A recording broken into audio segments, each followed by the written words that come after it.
Okay, to truss a chicken, this is our chicken. It's nice and fresh. We can see the nice white skin with the pink flesh coming through. Okay, this one's actually already had the wishbone removed, but to remove the wishbone very easily, just scrape down the sides of the wishbone, loosen it out at the bottom and take it out. Unfortunately this one's already removed.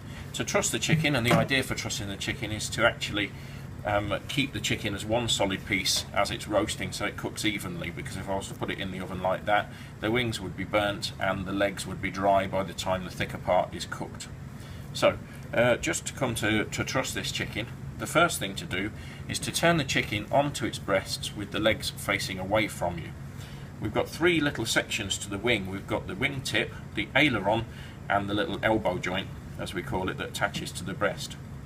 The idea is that we're going to tie this chicken up to keep it solid, so I want to fix it in like that. So using one of these pieces of equipment, the trussing needle, I'm going to go through the centre of the middle bone. There's two bones in here. This is called the aileron. I'm going to go through in there, and then with the needle I'm going to come up under the armpit. Once I've got to that stage, I can take a length of string, put it through the needle and bring that through. Now the idea is we're going to truss it through there, but the needle's straight, the chicken's not, so we've got a little bit of working to do. On here where we've removed the wishbone, there is a flap of skin.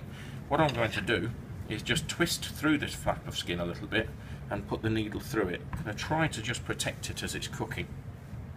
Okay. You'll see in a second when I turn the chicken over. I'm going to take the needle through to there. So I've just gone through that flap of skin. That's going to pull that down over where the wishbone's been taken out so that the chicken doesn't dry up. Okay.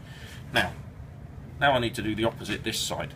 So I went through the aileron and up through the armpit. So on this side I've got to go down through the armpit and out through the aileron and take the string through. So now that doesn't look like it's very straight, but that is through there. What I can now do is turn the chicken over so the legs are facing towards me and the breasts are facing upwards. Now what I don't want to do is put the needle through any of the major muscles through. Your customers don't want to see a big hole in the chicken when you've carved it and roasted it for them. So what I want to do is, if I lift up the leg, I can see the drumstick and I can see the thigh, and in between the two, right at the front, in front of the leg, it's a bit like our hand here, okay, you've got your hand there, and in between our finger and thumb, so in between the drumstick and the thigh, you've got a little flap of skin that I can pinch, and I can do the same with that. And what I'm going to do, rather than putting the needle through the meat, I'm going to go through there, through the open part of the carcass, and do the same the other side, so in front of the drumstick bone and out through the needle. What I can now do is take the string through the other side.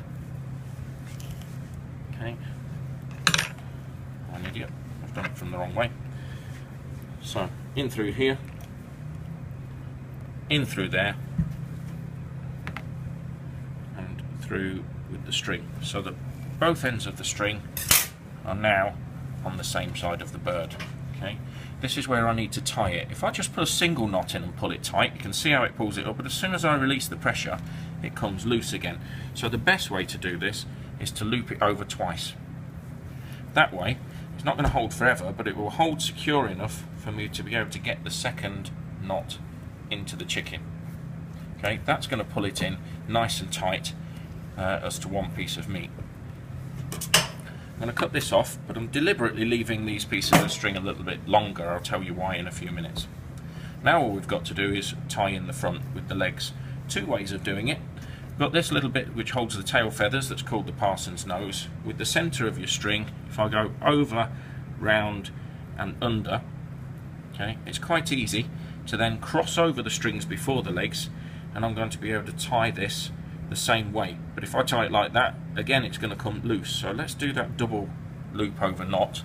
That's going to pull it in nice and tightly so that I can get my next knot in. I'm not actually going to tie it